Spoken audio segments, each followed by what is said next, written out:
Audio में भागा दौड़ होने के कारण स्पष्ट आवाज नहीं आती, हमारे पास समय का थोड़ा अभाव होता है, तो चलते जाते कई बार कोई चीज कोई हमसे पूछ लेता है तो वो रिकॉर्ड कर ले, तो उसमें फिर वो चल जाती है बात। लेकिन ऐसा भागा दौड़ में क्योंकि स्पेशल समय हम कहीं नहीं निकाल पाते, लेकिन देखते हैं कि ऑडियो में गड़बड़ी हो जाती है, तो उस वजह से फिर कोई विषय ऐसा होता है कि उस विषय को बताने जैसा लगता है, तो फिर हम दोबारा भी बता देते हैं। हमने ये बताया था कि वेद का वेदत्व किस चीज में है। वेद वही बात नहीं करेगा जो बात आपको लौकिक व्यवहार से पता चल जाए। वेद वेद में से श्रुति निकली है, श्रुति का मतलब उपनिषद है। वेद में ज्ञान कांड, कर्म कांड और उपासना कांड, 3 कांड है। ज्ञान कांड ये उपनिषदें हैं, उपासना कांड अन्य है, और कर्म कांड जो है वो आप सब जानते ही हैं। तो सबसे ज्यादा मंत्र तो खैर कर्म कांड के ही हैं, उपासना के भी हैं, और सबसे कम मंत्र मेरे ख्याल से शायद ये ज्ञान कांड के ही हैं। 4000 मंत्र हैं, अभी कितने उपलब्ध है देखने पड़ेंगे। तो ये जो ज्ञान कांड है, ज्ञान कांड मतलब उपनिषद है, तो ये क्या कहती है ये, या फिर कर्म कांड है वो भी क्या कहता है, वो वेद की जो वेद जो क्या ये बातें बताएगा जो हमें प्रत्यक्ष रूप से पता चल जाती है या अनुमान से पता चल जाती है। तो उसके लिए कुमारिल भट्ट को श्लोक लिखना पड़ा। वो कहते हैं कि वेद का वेदत्व इन बातों में नहीं है। यदि आप ऐसा समझते हो कि वेदत्व इन बातों में है, तो आप गलत वेद का तात्पर्य निकाल रहे हो। कई लोग कहते हैं ये बात वेद में कहाँ है, तो वेद वो बात नहीं बताएगा। उसके लिए बोलते हैं प्रत्यक्षेण अनुमित्या वा यस्तुपायन बुध्यते एतम विदन्ति वेदेन तस्मात् वेदस्य वेदता।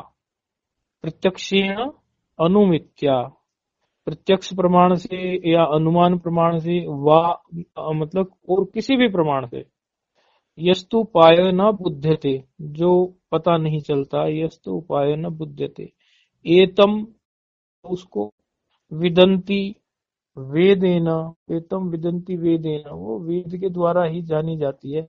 तस्माद वेदस्य वेदता, बोले यही जो है वेद की वेदता है। अर्थात जो आप अब प्रमाण जो है, प्रमाण का मतलब क्या होता है कि कोई भी संसार का ज्ञान होता है किसी भी वस्तु का, तो वो वस्तु के ज्ञान की जो सिद्धि होती है वो 2 ही बातों पर निर्भर करती है कि लक्षण प्रमाणाभ्याम वस्तु सिद्धि ही। लक्षण पता चलता है किसी वस्तु का, और उसके फिर उसको अपने जो प्रमाण हमें विद्वानों के द्वारा प्राप्त है, उन प्रमाणों पर उसको खरा उतारते हैं, तब हमें ये वस्तु सिद्धि होती है कि हाँ वास्तव में ये वही वस्तु है जिसके लक्षण हमने जाने, और उन लक्षणों के लिए हमें प्रमाण चाहिए। क्योंकि लक्षण जो है उसके लिए तो प्रमाण चाहिए, यानी लक्षण पहले आएगा फिर प्रमाण आएगा। फिर जब प्रमाण होगा, लक्षण होगा, तभी प्रमा होगी। प्रमा का मतलब होता है यथार्थ ज्ञान। यथार्थ ज्ञान का मतलब होता है जैसा हो वैसा ही ज्ञान प्राप्त करना, उसको यथार्थ ज्ञान कहते हैं। तो प्रमाण होगा तभी प्रमाण होगा, तभी प्रमा हो सकती है। प्रमा मतलब ज्ञान। जब प्रमाण हो तो प्रमा होगी। तो प्रमाण से प्रमा सिद्ध है। यथार्थ अनुभव जो है प्रमाण से प्रमा सिद्ध है। और प्रमाण के जो अन्य दर्शन जो हैं, सब दर्शन शास्त्रों में अनेकों प्रमाण अलग अलग मतों में माने जाते हैं। कैसे? जैसे कि चार्वाक दर्शन केवल जो है प्रत्यक्ष प्रमाण मानता है। दर्शन है ना चार्वाक, अर्थात फिलोसोफी बोलते हैं इसको, या दर्शन कह लो या फिलोसोफी कह लो। चार्वाक जो है केवल प्रत्यक्ष प्रमाण को मानता है। बौद्ध प्रत्यक्ष और अनुमान दोनों को मानता है। सांख्य जो है, सांख्य मत, वो प्रत्यक्ष को, अनुमान को और आगम को मानता है। आप ये बात अच्छे से पक्की कर लें कि चार्वाक से शुरू हुआ। चार्वाक केवल प्रत्यक्ष प्रमाण मानता है। बौद्ध जो होते हैं वो प्रत्यक्ष और अनुमान को मानते हैं। सांख्य जो होते हैं, जो सांख्य दर्शन में जो निष्ठा रखते हैं, वो प्रत्यक्ष, अनुमान और आगम प्रमाण को मानते हैं। आगम प्रमाण को ही शाब्द प्रमाण भी बोलते हैं, तो कंफ्यूज मत होना। आगम प्रमाण को ही शाब्द प्रमाण भी बोलते हैं। तो सांख्य जो है, सांख्य वाले जो है वो प्रत्यक्ष, अनुमान और आगम प्रमाण को मानते हैं। पातंजल दर्शन वाले अर्थात योग वाले, पातंजल योग हो गया ना, प्रत्यक्ष, अनुमान और आगम, वो भी यही मानता है। क्योंकि ये सांख्य और योग तो भाई भाई बताए जाते हैं ना, जैसे न्याय और वैशेषिक भाई भाई हैं, ऐसे सांख्य और योग भाई भाई माने जाते हैं। थोड़ा थोड़ा भेद है। वैशेषिक प्रत्यक्ष और अनुमान को मानता है इस तरह से। और रामानुज जो है, रामानुजाचार्य जो पंथी हैं, वो प्रत्यक्ष, अनुमान और आगम को मानते हैं। और भाट्ट मत जो है, भाट्ट मत में प्रमाण को 6 भेद में मानते हैं। वो प्रत्यक्ष भी मानता है, सबसे ज्यादा भाट्ट मत ही मान रहा है अभी इन दर्शनों में। तो ये वैसे तो फिर पौराणिक और ऐतिहासिक भी आएंगे, लेकिन इतना ज्यादा प्रकाश डालेंगे तो खोपड़ी आपकी ग्रहण नहीं कर पाएगी। तो प्रत्यक्ष, अनुमान, उपमान, शब्द अर्थात्पत्ति, अनुपलब्धि, अनुपलब्धि कह दो या अभाव कह दो। अच्छा, ये 6 प्रमाण जो है भाट्ट मत मानता है। वेदांती भी इन 6 प्रमाणों पर विचार करता है। ये चलो मैं आपके इन 6 प्रमाणों पर विचार कर लेता हूं। भाट्ट ने जो बोला वो उस पर विचार कर। प्रत्यक्ष, अनुमान, उपमान, शब्द अर्थापत्ति और अनुपलब्धि। अनुपलब्धि को अभाव भी बोलते हैं। तो वैसे तो जो समझो पौराणिक लोग जो होते हैं वो एक ही है भी मानते हैं, ऐसे उन तरफ नहीं जाना है हमें। बस आप अभी मीमांसक और वेदांत की तरफ ही रहें, तो ये 6 प्रमाणों से अभी काम चल जाएगा। अच्छा, अब इसमें क्या है कि प्रमाण का इनका मतलब क्या होता है। सामान्य व्यक्ति बोलेगा कि भाई इस प्रमाण का कोई मतलब तो निकलता होगा। बहुत सरल भाषा में बताना हम बता रहे हैं। प्रत्यक्ष प्रमाण तो सबको बहुत आसानी से समझ में आता है कि इंद्रियों के संयोग से जो चीज जानी जाती है वही जो है इंद्रिय सन्निकर्ष है, जिसमें इंद्रिय सन्निकर्ष प्रत्यक्ष का लक्षण है। प्रत्यक्ष के लिए इंद्रिय सन्निकर्ष चाहिए। इंद्रिय क्या, जैसे आंख से देखा बोले प्रत्यक्ष देखा, कान से सुना, नाक से सूंघा, जीभ से चखा, स्पर्श इंद्रिय से स्पर्श किया। कान से आप सुनते ही हो, शब्द से आप कोई भी सुनते हो तो प्रत्यक्ष रूप से ही सुनते हो, तो पता चल जाता है आपको कि चलो ये उसकी आवाज है। आंख से देखा बोले हाँ ये वो व्यक्ति है, वो वस्तु है। नाक से सूंघा कि चलो ये तो अगरबत्ती की, इसकी कस्तूरी की, उसकी स्मेल है। स्पर्श किया आपने तो स्पर्श से आप कटु और मृदु का हाथ लगाओगे। मेज है वो तो कटु सा है, कुछ कठोर सा, तो मेज जैसा है कुछ, बोले हाथ लगाओगे अरे ये तो रसगुल्ले जैसा सा है, या कुछ और चीज है। रसगुल्ला नहीं तो कोई भी, ये कोई सॉफ्ट वस्तु है, स्पर्श से पता चल जाता है। इस तरह चखोगे तो पता चल जाएगा नमक मीठे और खट्टे का।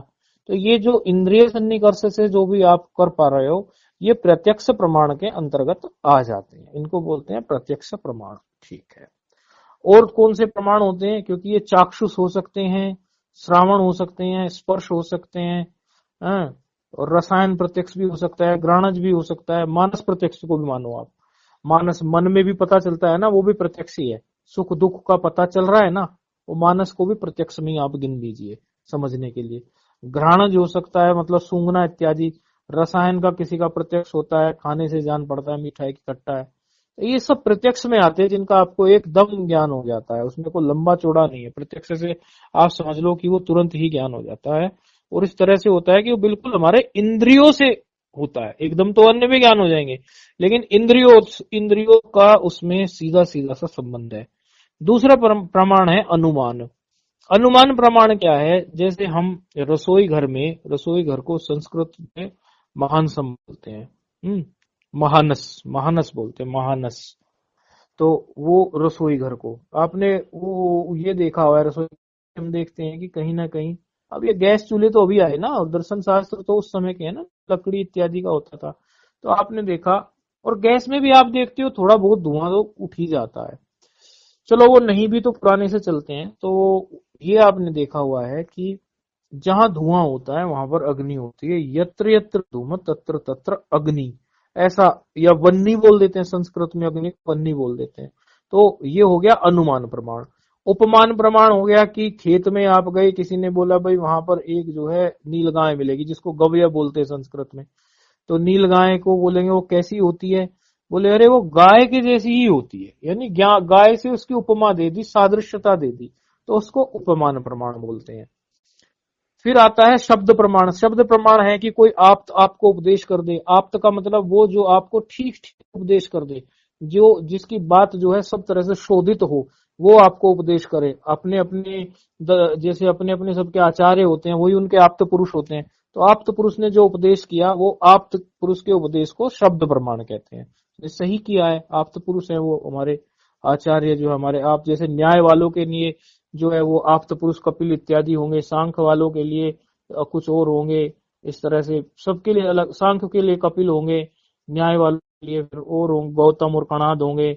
इस तरह सबके अपने अपने आप्त पुरुष होंगे कि नहीं होंगे, जो सब अपने अपने आचार्यों की बात मानते हैं, तो उसको कहते हैं आप्त पुरुष ने जो उपदेश किया वो शब्द प्रमाण हो गया। अर्थापत्ति क्या होता है कि कोई व्यक्ति है, देवदत्त कह लो या कुछ कह लो, कि वो दिन में कुछ नहीं खाता है फिर भी खूब मोटा ताजा है। खूब मोटा ताजा है तो दिन में नहीं खाता तो रात को तो खाता होगा, तभी तो मोटा हुआ है, ऐसे तो मोटा नहीं होगा। देवदत्त भुंगते, और देवदत्त में पीनत्व है, पीनत्व मतलब मोटा ताजापन होना, पीनत्व मतलब मोटा ताजापन, मोटापन होना। देवदत्त में पीनत्व है, यद्यपि से न दिने भुंगते, दिन में नहीं खाता है, ऐसा दिन में नहीं खाता तो फिर तो रात्रों भुंगते, रात्रि खाता होगा भाई, तो ठीक है। इसको बोलते हैं अर्थापत्ति प्रमाण।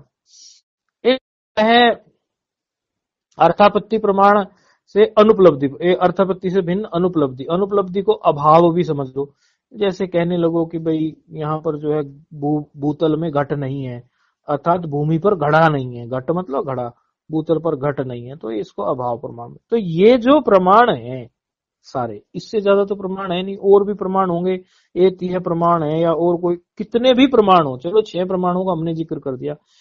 इन प्रमाणों से केवल और केवल आप वो लौकिक वस्तु को जान सकते हैं, पारलौकिक वस्तु को ये प्रमाण नहीं बता सकते हैं, ना प्रत्यक्ष। आप एक बात को समझिए ना, कि जो सारे प्रमाण हैं उनका जो रीढ़ की हड्डी है वो तो प्रत्यक्ष प्रमाण ही है, क्योंकि प्रत्यक्ष जब होता है तभी तो अनुमान की कोई वो होती है। यदि प्रत्यक्ष ही नहीं होगा तो अनुमान में कहां से दम आएगा, और फिर अर्थापत्ति भी कहां से हो जाएगी। प्रत्यक्ष में आपने कोई चीज देखी हो, उपमान में भी तो वही चीज पता चलती है।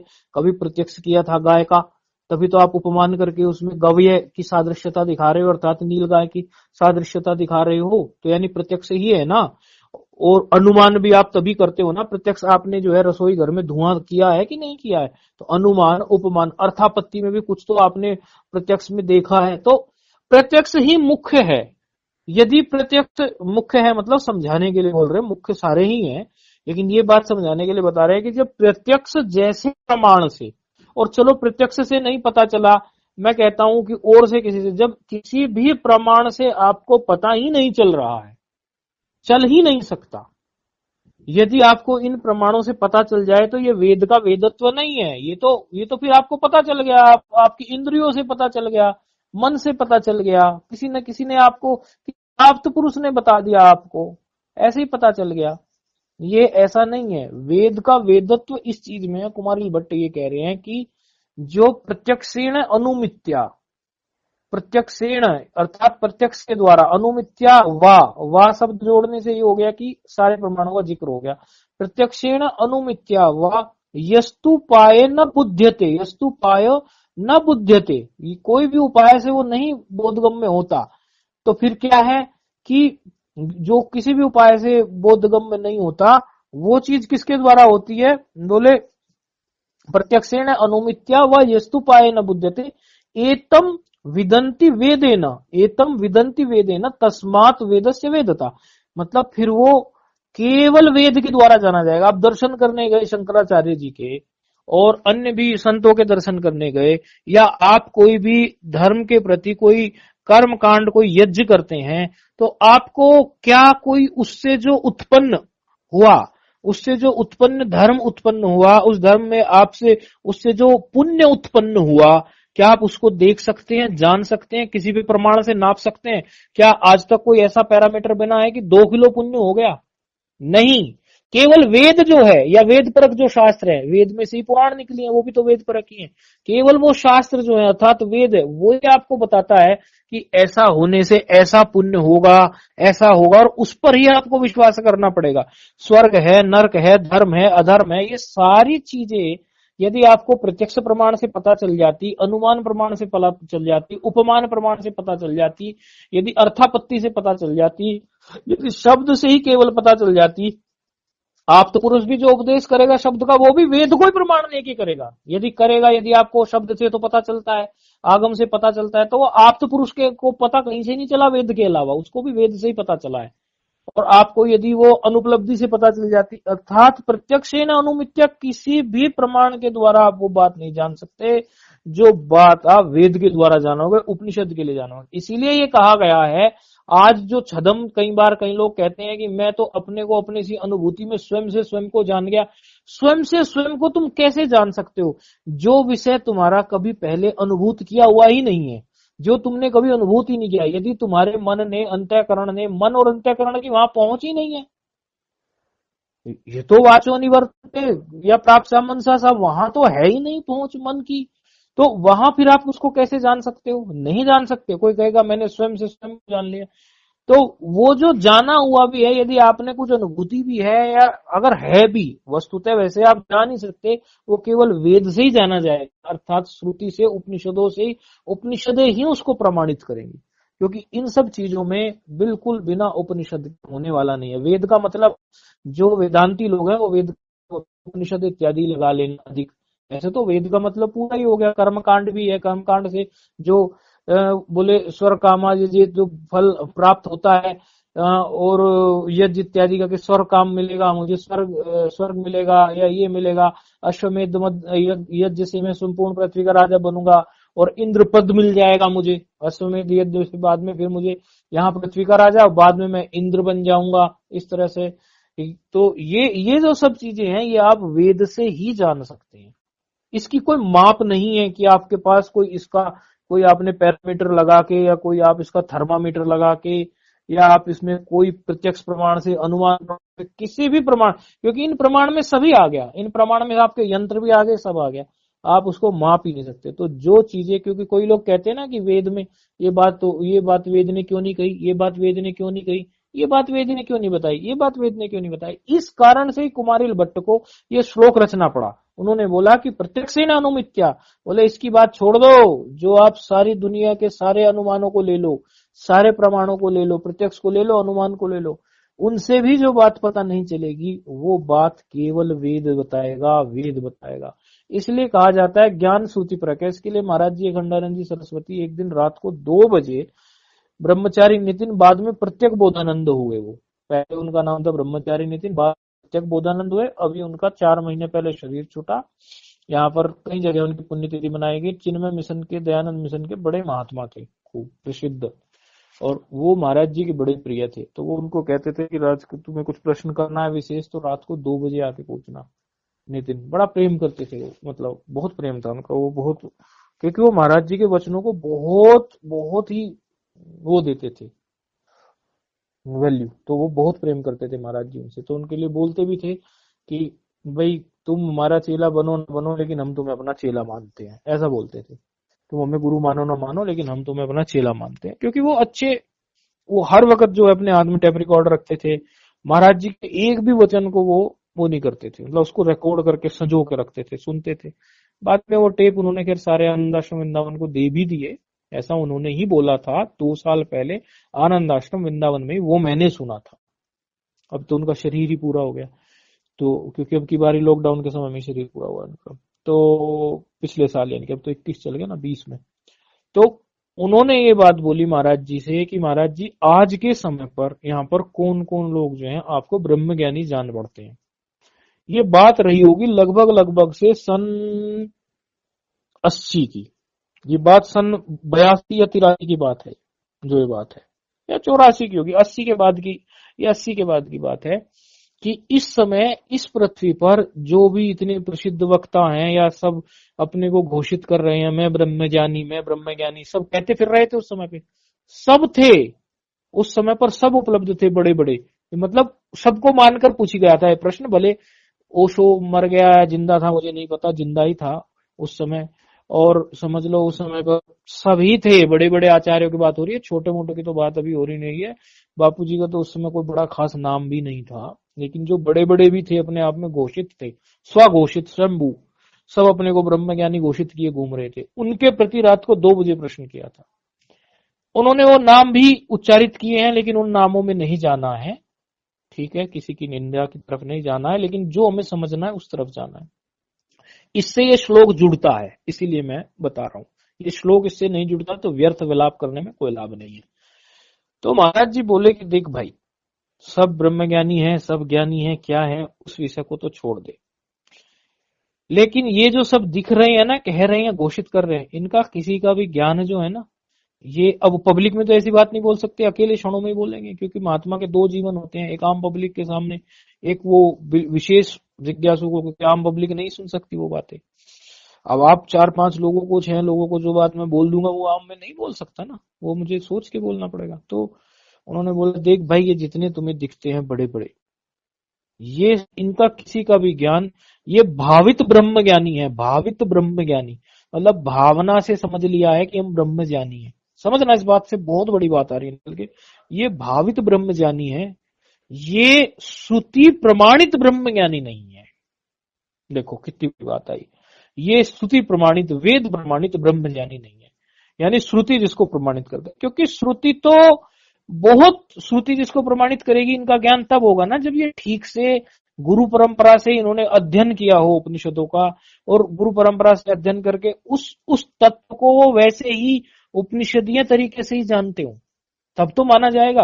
अब उपनिषदों का आपने 10 साल, 15 साल, 20 साल बैठ के गुरु के चरणों में सुना नहीं, और अपने को ब्रह्म ज्ञानी, अपनी जो अनुभूति है उस अनुभूति के दम पर आपने घोषित कर दिया। क्या आपने उस अपनी अनुभूति को उपनिषदों से मिलान किया? क्या आपने उस अनुभूति को गुरु चरणों में बैठकर उपनिषदें सुनकर उसको मिलाया कि नहीं मिलाया गुरु चरणों में बैठकर? या ऐसी आपकी अनुभूति, और जो चीज जानी नहीं जा सकती वेद के, जो चीज बिना वेद के जानी ही नहीं जा सकती, बिना श्रुति के जानी ही नहीं जा सकती, उसको आप अपने अनुभूति के दम पर ये कैसे कहते फिर रहे हो कि आप ब्रह्म ज्ञानी? तो वेद की जो वेदता है वो उसी चीज को बताएगी जितना तुम अपने मन से भी देख लो, क्योंकि प्रत्यक्ष में भी आ गया, मन से जो भी तुम अनुभूति कर ली। समाधि भी तो कौन देखता है? समाधि किसकी होती है? समाधि को भी तो कोई देखने वाला उस समय होता है, साक्षी होता है कि नहीं समाधि को देखने वाला? और समाधि किसकी होती है? चित्त की। और समाधि भी देखी जाती है, समाधि भी दृश्य होती है। स्पष्ट बोला है महाराज जी ने ये बात कि समाधि भी दृश्य होती है, मैं अपने पास से नहीं बोल रहा हूं। तो समाधि भी तो दृश्य बन गई, वहां पर दृश्य कोटि में समाधि आ गई। तो फिर आप ये कैसे कह दोगे कि आप ब्रह्मज्ञानी हो गए? समाधि भी दृश्य कोटि में आ गई। अर्थात जो समाधिस्थ लोग हैं, सामान्य लोगों की तो बात ही नहीं है, समाधिस्थ बहुत बड़ी बात होती है। जो समाधिस्थ लोग हैं, वो समाधिस्थ लोग भी अभी अभी उनका भी जो ज्ञान है वो श्रुति प्रमाणित नहीं है, नहीं है और नहीं है। अर्थात उनको भी अभी उपनिषदों से प्रमाणित अपना करना पड़ेगा, क्योंकि वेद जो है या उपनिषदें जो है आपको वो सब बातें बताएंगे जो आपने जानी है। समाधि भी तो मन से जान ही ली ना, के एक कोने से जानी है ना, समाधि लगी तो किसी को पता चला कि नहीं चला समाधि लगी? और किसकी लगी? चित्त की लगी। समझे? तो समाधि के कई अर्थ हैं, कई जगह समाधि का अर्थ कई लोग वो वाली समाधि लगा लेते हैं, निर्विचार स्थिति, वो ज्ञान नहीं है पूर्ण, उसको फिर श्रुति से प्रमाणित करना लगता है। निर्विकल्प जो जनक को है वो निर्विकल्प बोध है, अर्थात उसको सुनते सुनते सुनते सुनते ज्ञान उदय हुआ है। उसको जब सुना है, घोड़े की रकाब में पैर रख और वो हुआ है, बोलते हैं निर्विकल्प बोध। निर्विकल्प समाधि अलग चीज है, निर्विकल्प बोध अलग चीज है। दोनों को ही लोग समाधि बोल देते हैं, के लिए समाधि शब्द ले लेते हैं, लेकिन थोड़ा अंतर करने की कोशिश करो, क्योंकि दूसरे अध्याय में भी स्पष्ट समाधि की बात 50, 51, 55, 55 इन सब श्लोकों में चल रही है, चलती रहेगी। इनमें स्पष्ट समाधि के लिए तो समाधि के कई सारे अर्थ होते हैं, शास्त्र भेद से अर्थ निकलता है, प्रसंग भेद से अर्थ निकलता है, और अधिकारी भेद से अर्थ निकलता है। तो ये देखना चाहिए इसका क्या अर्थ निकल रहा है। तो समाधि का अर्थ यदि आप केवल योग समाधि मान रहे हैं, अब आप जब वेदांत की अधिकारिता की बात करोगे तो वहां जो समाधि का मतलब है, जो समाधान का मतलब है, जो साधन चतुष्टय की बात हुई है, जो साधन चतुष्टय वहां पर आया है, साधन चतुष्टय में आपका जो 6 चीजें जो दी गई वो आपकी 6 चीजें साधन चतुष्टय की, वहां जो समाधान का या समाधि का मतलब है और है, और जो आप वैसे समाधि का मतलब निकालेंगे वो कुछ और है। तो इस तरह से आप कुछ भी मतलब निकाल कर उसको ये नहीं कह सकते कि ये चीज जो है पूर्ण है। तो उसका फिर आपको शास्त्र से, उपनिषदों से, अनेकों प्रकार से आपको निर्णय निकालना पड़ेगा।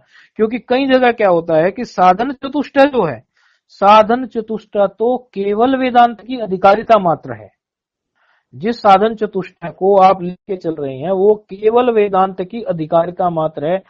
सम, दम, श्रद्धा, समाधान, चार हो गए। सम, शम, दम, श्रद्धा, समाधान, उपरति, तितिक्षा, ये साधन चतुष्टय है। समदम, श्रद्धा, समाधान, ये साधन चतुष्टय में समाधि, तो ये तो छह, ये तो सड़ उसकी हो गई। साधन चतुष्टय नहीं है, चार नहीं हुए। साधन चतुष्टय तो हो गए विवेक, वैराग्य, समदम आदि, छह सद्गुण उसमें आ गए, और मुमुक्षुत्व। साधन चतुष्टय तो चार होते हैं, विवेक, वैराग्य, समाधि, छह, जो फिर षट संपत्ति आई ना वे तीसरे नंबर पर, षट संपत्ति के विभाग में फिर शमदम प्रवेश हो गए। साधन चतुष्टय तो ये हुए। साधन चतुष्टय ही वेदांत की कारिता है। अर्थात जब आपके अंदर विवेक जगेगा तब आपके अंदर वैराग्य आएगा। बिना विवेक के वैराग्य आने वाला ही नहीं, क्योंकि आपको पता ही नहीं है क्या सही है क्या गलत है, फिर वैराग्य कहां से आएगा। थोड़ा सा भी किसी वस्तु से वैराग्य आया है तो उसके पहले विवेक अवश्य ही होता है। फिर तीसरे नंबर पर जो होते हैं हमारे षट संपत्ति, षट संपत्ति में फिर वो छह आ जाते हैं। षट संपत्ति में फिर अन्य छह विभाग, पहले चार विभाग हैं साधन चतुष्टय के, विवेक, वैराग्य, षट संपत्ति और मुमुक्षुत्व। विवेक के बाद ही वैराग्य आता है, और वैराग्य के बाद ही आप षट संपत्ति आपके जीवन में आनी चाहिए। जब ये षट संपत्ति से आप पूर्ण हो जाओगे तब आपके अंदर मुमुक्षुत्व विकसित होगा, और उसके बाद आप वेदांत सुनने के अधिकारी। ये क्रम बताया गुरुजनों ने, ये शास्त्रों का क्रम है। अब वो षट संपत्ति कौन सी है? शम, दम, श्रद्धा, समाधान, उपरति, तितिक्षा। शम का मतलब है कि आप जो है वो अपने मन को निकालो। दम का मतलब है कि आप जो इंद्रियां हैं उनको दम पूर्वक खींचो। शम का मतलब मन से है, और दम का मतलब इंद्रियों का है। श्रद्धा का मतलब आप सब जानते हैं। समाधान जो यहाँ पर शब्द लिया गया वो लगभग लगभग समाधि के आसपास का शब्द है। समाधान जो है योग की समाधि है, उसके आसपास का यहाँ शब्द है। उपरति, तितिक्षा। उपरति मतलब आपको किसी चीज से हो गया, बोले उपरति हो गई मुझे, अब मैं इसको छोड़ रहा हूँ, उपरति हो गई, विड्रॉ कर लिया मैंने इस चीज को, उपरति हो गई, बोर हो गया, उपरति हो गई मुझे। तितिक्षा, उसके लिए आप कोई कष्ट सहने के लिए तैयार हो। तो ये सब चीज जब आपकी पूर्ण हो जाती है तो वेदांत की अधिकारिता है। अर्थात योग योग योग जहां आपको आखिरी स्थान पर छोड़ता है, आखिरी पायदान पर, समाधि पर, क्योंकि समाधि तभी लगेगी ना जब आपके अंदर ये होगी सारी चीजें। योग जहां आखिरी पायदान पर आपको छोड़ता है, वेदांत वहां शुरू होता है। जहां पतंजल दर्शन का अंत हो रहा है वहां वहां व्यास जी के वेदांत दर्शन की शुरुआत हो रही है। ये चीजों को समझना बहुत जरूरी है यहाँ पर। तो इसलिए आप ये बात अच्छे से समझ लो कि उसके बाद फिर हम वेदांत में प्रवेश करते हैं। अर्थात जो बोलते हैं 2.5 दिवस होश नहीं आया इत्यादि, ये सब तो योग की पराकाष्ठा है। वो भी तब जब हमने खूब की हुई हो, खूब किया हुआ हो। उसमें भी क्या है नहीं है, क्या गारंटी है, उसका मुझे नहीं पता। लेकिन वो चीज होने के बाद फिर आपको उपनिषदों का गुरु परंपरा से बैठकर अध्ययन करना पड़ेगा। गुरु परंपरा में बैठकर आपको उपनिषदों से तात्पर्य निकालने पड़ेंगे, क्योंकि वेद की वेदत्वता इसी में है कि जो चीज आपने दृश्यगम में हो गई वो वेद नहीं देगा आपको। और समाधि तो दृश्यगम में है, सारा साधन कोटि का मामला है, क्योंकि योग जो है वो साधन को जाता है, और साधन और साध्य से पर की जो बात करेगा वो वेदांत दर्शन करेगा। तो वेदांत दर्शन की जो बात है वो इनसे आगे की बात है। तो इस श्लोक इत्यादि याद करते चले, ये सब जो बातें बताई उनको रटते चलें, अपना उनको कंठस्थ करते चलें। यही मंगल कामना। ओम नारायण।